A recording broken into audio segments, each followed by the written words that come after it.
Praise the Lord, children. Third week of third Sunday of 2025. So 2025లో 52 Sundays ఉంటుంది. Every Sunday దేవుని మందిరానికి రావడానికి ఒక డెసిషన్ చేసుకోండి. ఓకే పిల్లలు, మరి మనం లెసన్లోకి వెళ్ళకముందు ప్రేయర్ చేసుకుందాము. మహాపరిశుద్ధులైన ప్రేమగల మా పరలోకపు తండ్రి, నీకు ఎంతో వందనాలు. మరి ఒక సండే మా జీవితంలో ఇచ్చినారు తండ్రి, నీకు వందనాలు. 2025లో నమ్మకమైన దేవా, మీరు మా పక్షాలు ఎంతో గొప్ప దేవుడోగా, మంచి దేవుడోగా ఉన్నందుకే నీకు వందనాలు. దేగల దేవా, అమెరికా దేశంలో మరి లాస్ ఏంజలీస్ అనే పట్టణము ఎంతో భయంకరంగా మరి ఫైర్ మరి యాక్సిడెంట్ అయిపోయింది. అక్కడ ఎంతో భయంకరంగా మరి మంటలు ఉన్నాయి తండ్రి. అక్కడ నాయన మరి మాకు ఇచ్చిన క్షేమము భద్రతను బట్టి నీకు వందనాలు చెల్లిస్తూ, అక్కడ ఉండే నీ యొక్క బిడ్డలను కూడా మీరే కాపాడి మరి అపాయం తప్పించి త్వరగా మంటలు ఆరిపోవటం కూడా సహాయం దయచేయండి. మా పిల్లలను మమ్మల్ని అందరినీ ఇక్కడ క్షేమంగా ఉంచినందుకే నీకు వందనాలు చెల్లిస్తూ, పిల్లలు నేర్చుకునే లెసన్లు కూడా మీరేనైనా వారికి సహాయం దయచేయమని బాగా అర్థం చేసుకొని, యేసుప్రభు కొరకని ఏ విధంగా మరి యేసుప్రభుని నమ్ముకొని ఆయన కొరకని గట్టిగా నిలబడడానికి పిల్లలకు సహాయం దయచేయమని యేసే పరిశుద్ధమైన నామమున ప్రార్థించి పెట్టుకుంటున్నాం తండ్రి, ఆమేన్. దానియేలు 3వ అధ్యాయం, Daniel 3rd chapter. Last time మనము చూసుకున్నాము ఏ విధంగా నెబుకద్నెజర్, కింగ్ ఆఫ్ బాబిలాన్, ఆయనకు ఎలాంటి డ్రీమ్ వచ్చింది, మరి ఆ డ్రీమ్ను ఏ విధంగా మరి డానియల్ దాన్ని డిస్క్రైబ్ చేసిండు, దాని అర్థం చెప్పిండు అని కూడా మనం చూసుకున్నాం. సో ఆ డ్రీమ్లో మనం చూసుకున్నాం కదా. సో ఆ యొక్క ఇమేజ్ ఏదైతే ఆయన కనిపించిందో ఆయన డ్రీమ్లో నెబుకద్నెజర్కు, మరి ఆ యొక్క ఇమేజ్ యొక్క హెడ్ గోల్డ్, కింగ్డమ్ ఆఫ్ బాబిలాన్కు సాదృశ్యము అని ఆయన అర్థం చెప్పిండు కదా, మనం చూసుకున్నాం లాస్ట్ టైం. తర్వాత నెక్స్ట్ కమ్స్ సిల్వర్, అంటే నెక్స్ట్ బాబిలాన్ కంటే ఇంకా తక్కువ రాజ్యం వస్తుంది అని చెప్పిండు అనమాట, మీడో పర్షియా అనమాట.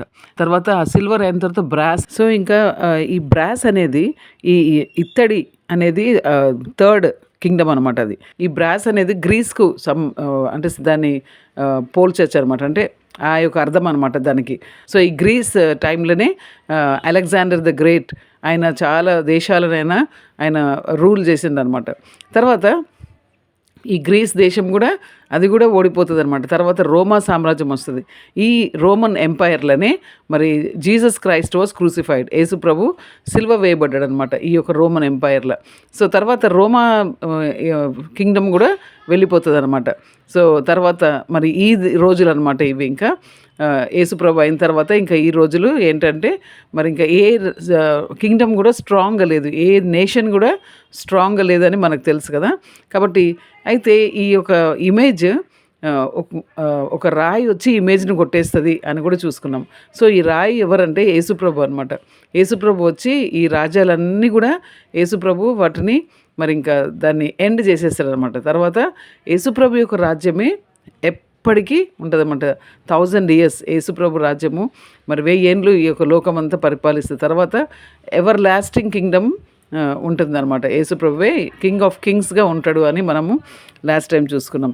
సో ఈ నెబుకద్నెజర్ కింగ్కు దేవుడు ముందే చెప్పిండు, నీ యొక్క కింగ్డమ్ బాబిలాన్ కింగ్డమ్ చాలా గ్రేట్, కానీ ముందే ఆయనను ప్రిపేర్ చేసిండు అనమాట. నీ రాజ్యం పోతుంది ఒకరోజు, తర్వాత నెక్స్ట్ మీడో పర్షియా అని ఆ యొక్క దేశం వస్తుంది, వాళ్ళు గ్రేట్ ఉంటారు ఈ యొక్క లోకంలో అని చెప్పిండు అనమాట దేవుడు. కానీ ఆయన ఏమనుకున్నాడంటే నా అంత గ్రేట్ లేడు అని చెప్పేసి ఆ దేవుడు ఎవరో ఆయనకు చూపించిన ఈ యొక్క విషయాలన్నీ కూడా మర్చిపోయి ఆయనకు ఒకటే ఉండే అనమాట, head gold. So Babylon great, నేను చాలా గ్రేట్ అని చెప్పేసి ఆయన ఒక పెద్ద ఇమేజ్ చేసిండంట. ఆ ఇమేజ్ ఎంత పెద్దదంటే 90 feet టాల్ అంట. అది కూడా ఏంటంటే గోల్డ్తో చేసిండంట ఆయన. ఎంత అసలు ఆయనకు ఎంత గర్వం చూడండి, గోల్డ్తోని 90 feet హైట్ ఇమేజ్ చేసిండనమాట. అంతేకాకుండా 9 feet వైడ్ అంట దాని వెడల్పు, అంత పెద్ద ఇమేజ్ చేసి ఇంకా దేశంలో ఉండే ఆ యొక్క అన్ని స్టేట్స్, ఫర్ ఎగ్జాంపుల్ మనము అనుకుందాము, అన్ని states chief ministers, governors, collectors, tahsildars, judges, ఇంకా ఈ విధంగా చాలా పెద్దోళ్ళు ఉంటారు కదా.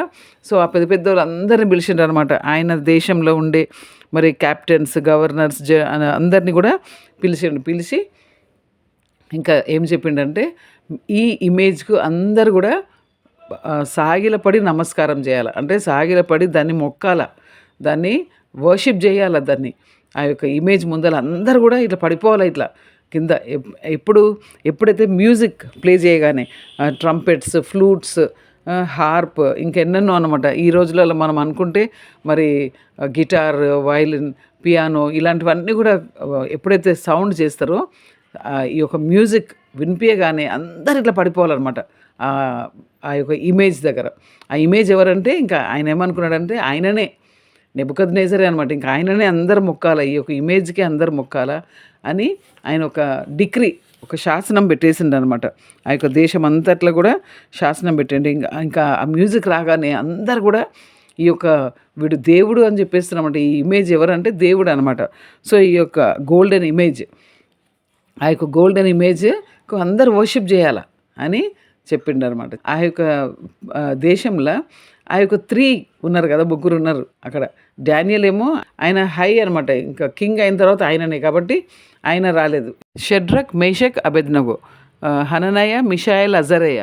సో వీళ్ళ గురించి వెళ్ళి అక్కడ కంప్లైంట్ చేస్తారనమాట, రాజుకు కంప్లైంట్ చేస్తారు. ఏమనంటే ఇక్కడ 3 జ్యూస్ ఉన్నారు, ఈ జ్యూస్ ఈ యొక్క ఇమేజ్కు వాళ్ళు వర్షిప్ చేస్తలేరు. వాళ్ళు ఇట్లా మ్యూజిక్ రాగానే వాళ్ళు నిలబడుకొనే ఉంటున్నారు. వాళ్ళు ఏమి సాగిలపడి దానికి మొక్కుతలేరు దాన్ని, వాళ్ళు నిలబడుకొనే ఉంటున్నారు మ్యూజిక్ వచ్చినా కానీ అని పోయి కంప్లైంట్ చేస్తారు. అప్పుడు కంప్లైంట్ చేయగానే రాజుకు చాలా కోపం వస్తుంది అనమాట.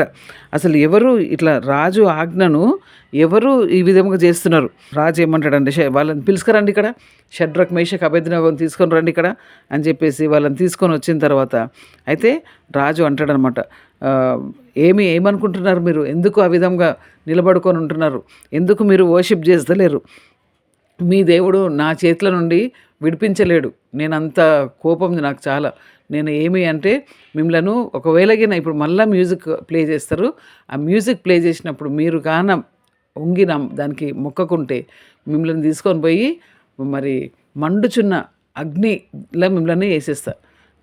You will be cast into the fire, burning fire, fiery furnace అనే మాట చెప్తారనమాట. చెప్పినప్పుడు ఇంకా వాళ్ళు షడ్రక్, మేషక్, అబెద్నగో వీళ్ళు ఏమంటారంటే రాజుతో అంటారన్నమాట, ఓ నెబుకద్నెజర్, మేము నీకు ఆన్సర్ చేయడానికి మాకేమీ అవసరం లేదు, మేమేమి కూడా పట్టించుకోము నీకు ఆన్సర్ చేయడానికి. మాకు దేవుడు ఉన్నాడు, మా దేవుడు ఎంత గొప్ప దేవుడు అంటే నువ్వు ఆ అగ్నిలో మమ్మల్ని పడేసినా మమ్మలను అందులో నుండి విడిపిస్తాడు.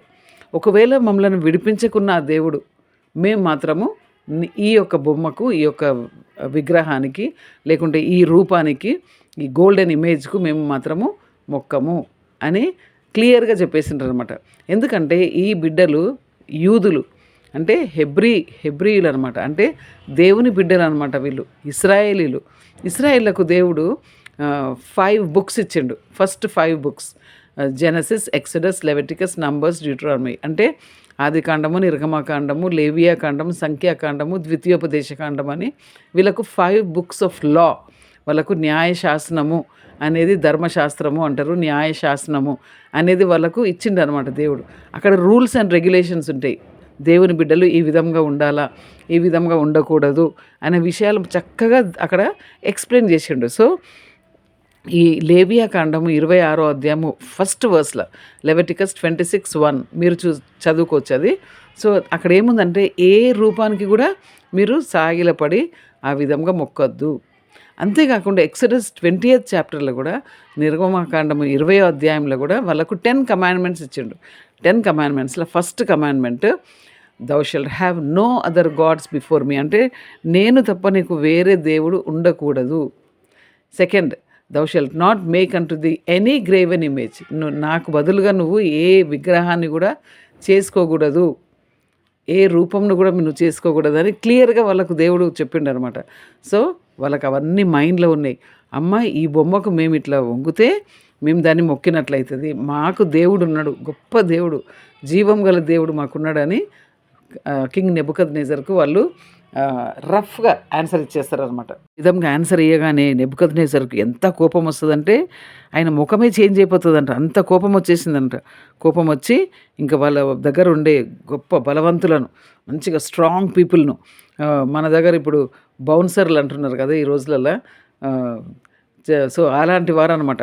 సో అలాంటి వారిని తీసుకొచ్చి ఇంకా షడ్రక్ మేషక్ అబేద్నెగోను ఇట్లా వాళ్ళను కాళ్ళు చేతులు అన్నీ కట్టేసి తీసుకుపోయి అందులో పడేయండి, ఆ ఫర్నెస్లో అగ్నిలా పడేసేయండి అని ఒకటి చేసిండు అనమాట. వాడు పెద్ద అగ్ని ఉండేది ఫర్నెస్. సో దాంట్లో పడేస్తారనమాట. పడేసినప్పుడు వాళ్ళని పడేసేటప్పుడు మరి ఎవరైతే పడేసిండ్రో వాళ్ళు కాలిపోయినరంట. ఎంత అసలు అంత అంటే విచిత్రమైన విషయం చూడండి. The flame of the fire slew those men that took up Shadrach Meshach Abednego అనే మాట మనకు దేవుని వాక్యంలో కనిపిస్తుంది. ఆ యొక్క అగ్ని మంటలంట ఎవరైతే దాంట్లో పడేసినారో వాళ్ళు కాలిపోయినరంట. కానీ ఈ ముగ్గురు మనుషులు మాత్రము షడ్రక్ మేషక్ అబేద్నెగో వాళ్ళు మాత్రము దాని లోపల అస్సలు ఇంత కూడా వాళ్ళకు ఏది కూడా అంటే కాలినట్లు మాత్రం లేరంట. అంతేకాకుండా ఇంకొక విచిత్రమైన విషయం ఏంటంటే మనకు డానియల్ 3:25లో మనకు అనిపిస్తుంది. అప్పుడు ఈ రాజు అంట చాలా ఆశ్చర్యమైందంట, వీళ్ళు కాలిపోవడం ఏంటిది. ఇంకా వాళ్ళు చెప్పినారంట ఏంటంటే అక్కడ నలుగురు కనిపిస్తున్నారు. ఇంకా 4వ వ్యక్తి అయితే సన్ ఆఫ్ గాడ్, దేవుని కుమారుని లెక్క ఉన్నాడు అని అక్కడ ఉందన్నమాట. సో కొన్ని బైబిల్స్లలో ఆ సన్ ఆఫ్ గాడ్ అనేది స్మాల్ ఎస్తో ఉన్నదన్నమాట. అంటే సన్స్ ఆఫ్ గాడ్స్ అనేమాట, అంటే దేవతల రూపము అనే విషయం ఉన్నది. అంటే అది అక్కడ రాంగ్ ట్రాన్స్లేషన్ అనమాట. సో ఇక్కడ మనకు కింగ్ జేమ్స్ వర్షన్ బైబిల్లో మనకు సన్ ఆఫ్ గాడ్ అని క్యాపిటల్ లెటర్ సన్ అని కనిపిస్తుంది. మనకు జాన్స్ గాస్పుల్, మనకు న్యూ టెస్ట్మెంట్లో వస్తే జాన్స్ గాస్పుల్, జాన్ అనే అపోజిల్ ఆయన మరి యేసు ప్రభును సన్ ఆఫ్ గాడ్గా మనకు అక్కడ ప్రజెంట్ చేస్తాడనమాట. ద హోల్ ఆఫ్ జాన్స్ గాస్పుల్లో మనం చూస్తే యేసు ప్రభు దేవుని కుమారునిగా కనిపిస్తుంది. సో ఇక్కడ దేవుని కుమారుడు యేసు ప్రభు వాళ్ళతో ఉండే అనమాట. ఆ అగ్నిలో ఉన్న యేసు ప్రభు వాళ్ళతో ఉండే అని మనకి ఇక్కడ కనిపిస్తూ ఉందన్నమాట. ఎంత గొప్ప విషయం. సో నెబుకద్నెజర్ ఫర్నెస్ దగ్గరకు వచ్చి షడ్రక్ మేషక్ అబేద్నెగో మరి మీరు నిజంగా ఆ యొక్క అతి ఉన్నతుడైన దేవుని యొక్క సేవకులు, మీరు బయటికి రండిగా అని చెప్తాడనమాట. సో వాళ్ళు బయటికి వచ్చినమాట. షడ్రక్ మేషక్ అబేద్నెగో ఇంకా బయటికి వచ్చిండ్రు. బయటికి వచ్చినా కానీ వాళ్ళ బాడీస్లో కానీ ఫైర్ అనేది వాళ్ళ లోపల ఏమి కూడా, వాళ్ళ వెంట్రుకలు కూడా కాలిపోలేదంట. వాళ్ళ కోట్స్ అవి కూడా కొంచెం కూడా వాసన కూడా రాలేదంట. ఆ ఫైర్ స్మెల్ కూడా రాలేదంట. ఇంకా అప్పుడు నెబుకద్నెజర్ అబ్బా నిజంగా వీళ్ళ దేవుడు చాలా గొప్ప దేవుడు, మరి నిజంగా ఈ దేవుణ్ణే అందరు కూడా ఈ లోకంలో ఉండే మనుషులందరూ కూడా ప్రతి నేషన్ ఈ దేవుణ్ణే మరి ఆరాధించాల. ఈ దేవుడే గొప్పోడు, షడ్రక్ మేషక్ అబేద్నెగో దేవుడే చాలా గొప్ప దేవుడు అని చెప్పేసి ఆయన ఒక రూల్ చేసిండంట. నిజం డిక్రీ పాస్ చేసిండంట. ప్రతి ఒక్కరు కూడా ఈ దేవుణ్ణే ఆరాధించాలా అనే విషయము. మరి ఎందుకంటే ఈ విధంగా అగ్నిలో కూడా కాలిపోకుండా కాపాడే దేవుడు నిజంగా అసలు ఎవ్వరు కూడా లేరు. వీళ్ళ దేవుడే గొప్ప దేవుడు, అతి ఉన్నతుడైన దేవుడు, most high God. The God of Shadrach Meshach Abednego is the most high God. అందరూ కూడా ఆయననే వర్షిప్ చేయాలని ఆయన ఒక డిక్రీ పాస్ చేసిండంట. కాబట్టి ఈ నెబుకద్నెజర్ మనం 2nd చాప్టర్లో కూడా చూసుకున్నాం. ఆయన డ్రీమ్ ఎప్పుడైతే డానియల్ చెప్పిండో అప్పుడు కూడా ఆయన అన్నాడు కదా, అరే మీ దేవుడే గొప్ప దేవుడు అని చెప్పిండు. కానీ తర్వాత ఆయన మర్చిపోయి మళ్ళీ ఇప్పుడు కూడా మర్చిపోయి ఆయన ఆ యొక్క విగ్రహాన్ని చేసిండు. అవన్నీ అయిన తర్వాత మళ్ళీ ఇప్పుడు కూడా అంటున్నాడు మరి వీళ్ళ దేవుడే కరెక్ట్ దేవుడు, మంచి దేవుడు, మరి రైట్ గాడ్ అనేసి ఆయన ఆ విధంగా చెప్తున్నాడు కదా. ఆ విధంగా మనము ఫికల్ మైండెడ్గా ఉండొద్దు అనమాట. మనం దేవుని నమ్ముకుంటే కరెక్ట్గా స్ట్రాంగ్గా we have to stand for God. మరి యేసు ప్రభు నా పాపం కొరకు చనిపోయాడు, ఎంత గొప్ప దేవుడు, చనిపోయి అదే విధంగా తిరిగి లేచిన దేవుడు. So we have a living God. మన దేవుడు సజీవమైన దేవుడు, చనిపోయిన దేవుడు కాదు, ఒక బొమ్మ కాదు. కాబట్టి మన దేవుడు గొప్ప దేవుడు, లోకమంతా సృష్టించి అంతేకాకుండా మనలను ప్రేమించి మన పాపముల గురించని ప్రాయశ్చిత్తం చెల్లించిండు, మన పాపములను క్షమించిన దేవుడు, మరి పునరుత్థానుడై తిరిగి లేచిన దేవుడు, రెజరెక్టెడ్ గాడ్ కదా మన యేసు ప్రభు. కాబట్టి మనం యేసు ప్రభుని నమ్ముకున్నప్పుడు యేసు ప్రభు కొరకని నిలవబడాలి. షడ్రక్ మేషక్ అబేద్నెగో, హననయ మిషాయల్ అజరయ లెక్క మనమందరం కూడా ఉండడానికి దేవుడు మనకు సహాయం చేయను గాక. Three good men lived very long ago. Shadrach, Meshach, and Abednego. To iron idols they would never bow. Shadrach, Meshach, and Abednego. Two of iron furnace they were then cast. Nebuchadnezzar thought they'll never last. But God was there, He never let them go. Shadrach, Meshach, and Abednego. పిల్లలు మరి మనం లెసన్లో చూసినట్లు Nebuchadnezzar మరి ఆ యొక్క golden image చేసిండు అని అంటే దాని అర్థం ఏంటంటే ఆయనకు వచ్చిన డ్రీమ్ మరి ఎవరు ఆ డ్రీమ్ ఇచ్చిండ్రు, ఎవరు ఆ డ్రీమ్ ఇంటర్ప్రిటేషన్ అంటే దాని అర్థం చెప్పించిండ్రు, ఇవన్నీ కూడా మరి ఆ డ్రీమ్ వెనక ఉన్న దేవుణ్ణి ఆయన మర్చిపోయిండు అనమాట.